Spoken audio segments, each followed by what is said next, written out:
when we get into photography, we think that it's about the pictures, and it's very easy to get lulled into that. I mean, it's still about the picture, sure, but at the end of the day, it's about you as a brand, because you're a photographer and you have a value on the market.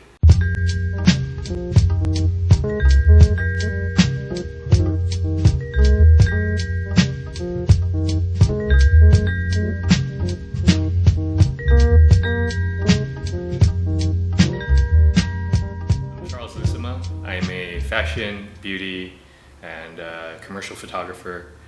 And the interesting thing about how I became Charles Lucima is that that's actually not my legal name. My legal name is Charles Ye. And interestingly, I needed a website about a couple years ago, and I didn't want to be Charles Ye Photography. So that's the thing, I didn't think people could spell photography. And so it took me a while. But I looked into the Latin dictionary and I wanted something that had to do with light, and luce, L-U-C, is the Latin root for light. And actually, originally I wanted Lucida, but Lucida was taken.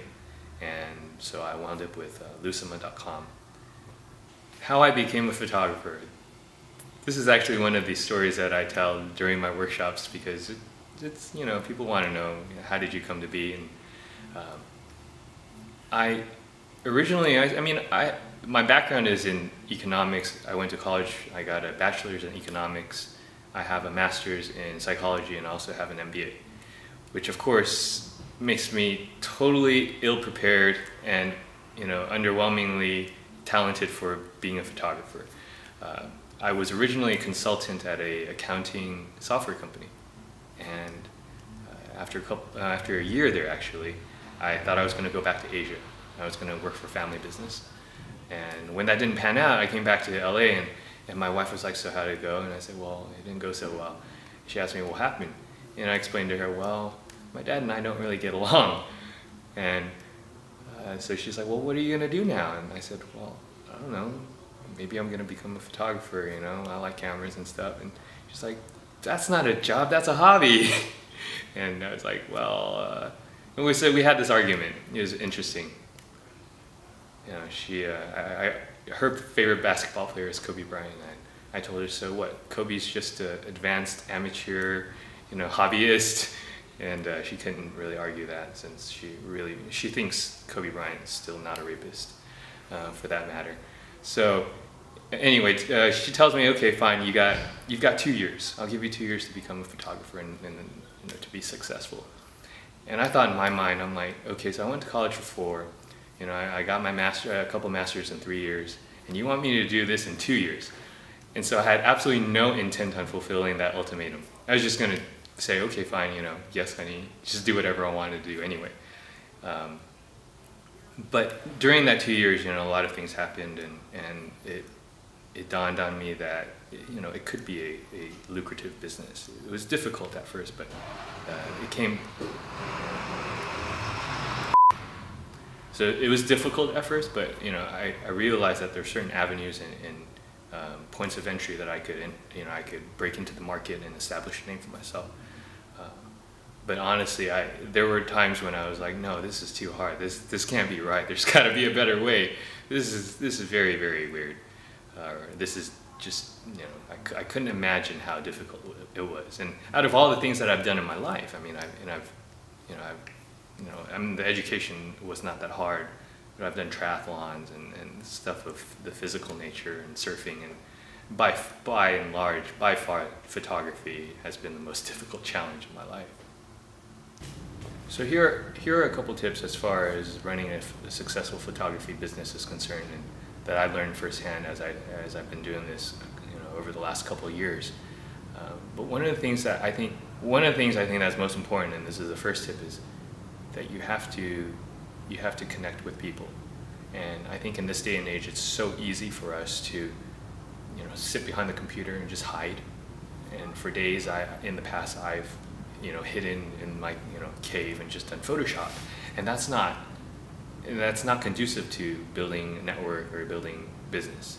And the reality is, fortunately, people are still business is still done on a person-to-person basis. So you still need to get on, in front of people, you need to get meetings, and you need to stay on people's minds.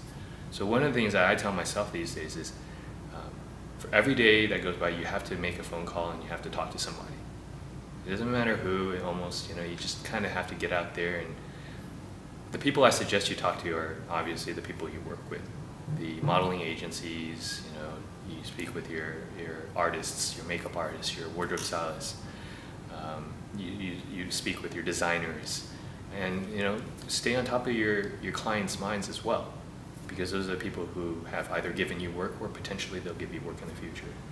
And actually fashion is one of those industries I think that's probably the least on the cutting edge of technology, because I think there are certain aspects of fashion that is still very it's almost retro. It's almost like rooted in the olden times, for lack of a better word. So when you speak and you reach out to people and you connect with them, I think that it creates a much more intimate and a much more real connection than obviously just sending them an email or just Twittering or Facebooking. So again, calling someone every day of the year is really important. That's a great question. How do I present my work in general? I would say 95% of the work that I have, you would probably be able to find it on the internet. It's I would say the common medium of all people that around the world, anybody who has a connection can see my work. That being said, I'm very partial to prints as well. I print all of the images here at the studio, at home. I used to print from Costco, but I've acquired a printer that does a very good job. And there's something about having a print that's very tangible, it's very real.